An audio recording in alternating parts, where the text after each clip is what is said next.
Hey YouTube, Windraiser here, today coming with another Transformers review. Today I'm finally going to be looking at Transformers Rise of the Beasts, Beasts Alliance, Scorpinok, and Sandspear. Yeah, I have no package for these because I never saw these guys in stores anywhere. And I found them at a local memorabilia store, I would say. And they were selling them for, what was it? $20 for just two of them, and they gave it to me for 15. So I basically got them for a really good steal. So I'm happy to finally have these guys. This was a set I really wanted, aside from the Primal, which I don't have him with me because I'm at a friend's house, helping them look after the house while they're out on vacation for a couple days. Aside from him and Primal, the only other ones I have is the RC with Cheetor and Wheeljack with Rhinox. Those are the only ones I kind of really wanted because Prime is just meh.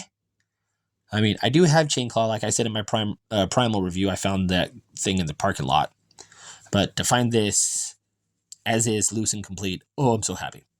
So we're going to set Scorpinok aside, and we're going to take a look at Sandspear here.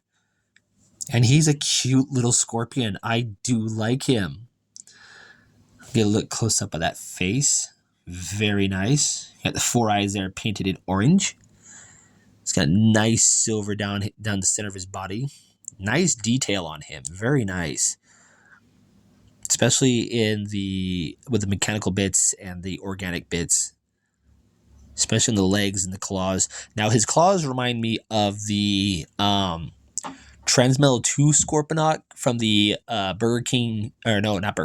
McDonald's Happy Meal toys. When they were doing Beast War toys, it was supposed to be his Transmetal form. But these claws, arm claws, remind me of that. And his tail here. Now this part right here, this is his stinger. And I found that weird because I was like, well, that looks better. No, that's for his weapon mode. That's his actual stinger. Okay. I do have another. I brought Arrow Stripe with me so I can show him off on how big he is compared to Arrow Stripe. You know, stop looking at the rock. Get that rock out of there. There we go. See how big he is next to Arrow Stripe. Very cool. And then we'll go ahead and bring Scorpinok in. And now I now have 3 Scorpinoks. I have this one. I have the Studio Series one, which I reviewed recently. And then I have the one that comes with Scourge and forms like a battle armor for him. But yeah, this is one Scorpinok I really wanted.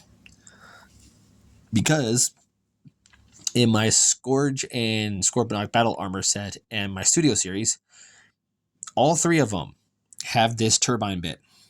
And this turbine bit is a homage to the original 2007 Scorpinok, where you would roll him and this little turbine in his body would spin. So that's a good homage to that Scorpinok. And like I said in both those reviews, they're that Scorpinok, but they were pulled from the 2000 universe, and Unicrons basically enslaved them. That's how I see these guys. But I love that detail on there. Love the detail on his face. Got some nice detail here in the back. Nice detail on the stinger as well as the tail. I love the feet. All 3 Scorpions have 3 legs. Or all 4 Scorpions I have 3 legs. They all have 3. I just now noticed this. This area right here is also a turbine. So that's very cool. Yes, these are his claws. Instead of them being like this because it's fist, they have to be like this. Very nice. Posability in Scorpion mode. There is a ball joint here and a ball joint at this area. Nothing else distinct at the claws. No posability in the legs.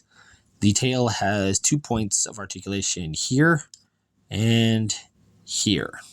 And it's both ball joints. And he has several 5mm ports. So he's got 2 on either side of the base of the stinger, and then 2 on the top, 2 on either side of the body, and 2 here on top of the claws, as well as what will be his hands.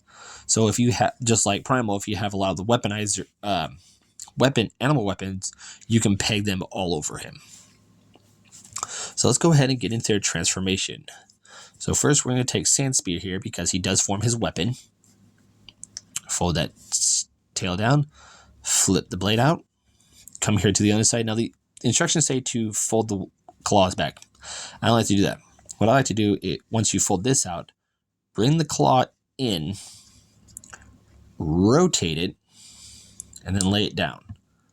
So bring it in, rotate it, and lay it down. And that's where I like to have the claws.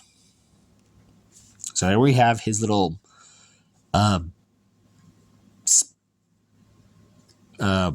sword thing.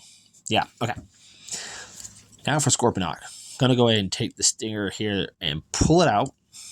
And it's held in by these 2 little tabs and posts, which go right there between what will be his legs. And go ahead and straighten that out. And there's his second weapon. Set that down.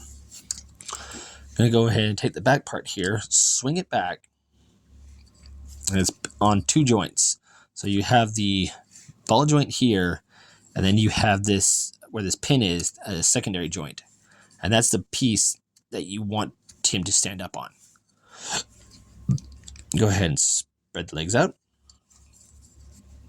The instructions don't say this because I've looked them up, but what you're supposed to do is bring the legs in ever so slightly, just a bit, so they act like heel spurs for him.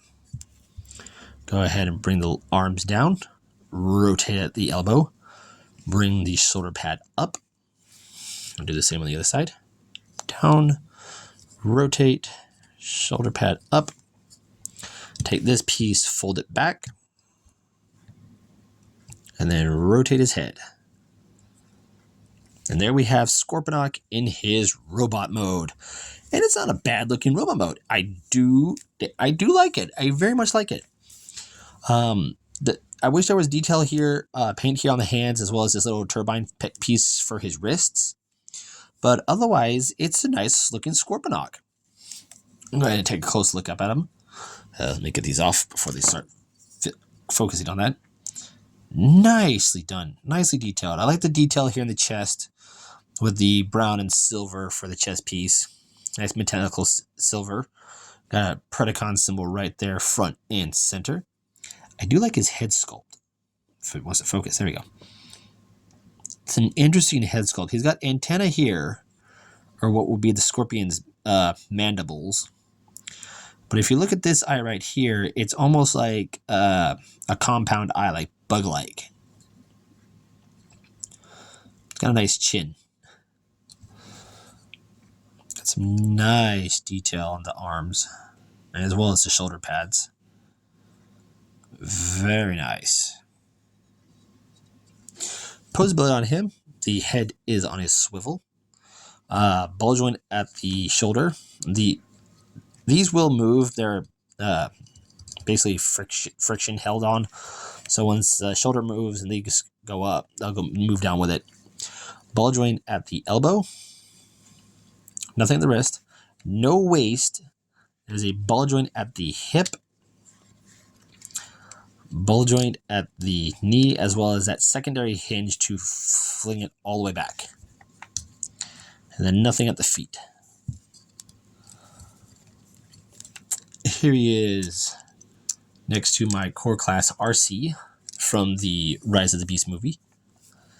And she stands up just to his crotch, while our little boy Rumble here comes up to his knee. And we'll go ahead and give him his weapons. Give him good old sandspear here. And then his traditional sword. So he can hack and slash. And I'd be more worried for him when Primal arms up for everything. He can also hold any of the other Battle Beast dudes. Yes, very nice. Um, if you want another Scorpinok and you want to like army build for these guys, pick him up. Pick these if you can find these two. Pick them up. If you can find them for a good price, get them. Literally get them. They're a really good figure, simple transformation, but they're also fun to have. Ugh. But yeah, there you guys have it. There is my review on Transformers Rise of the Beast, Scorpinok, and Sandspear from the Beast Alliance line. I'm Windraiser, and I'll catch you on the next review.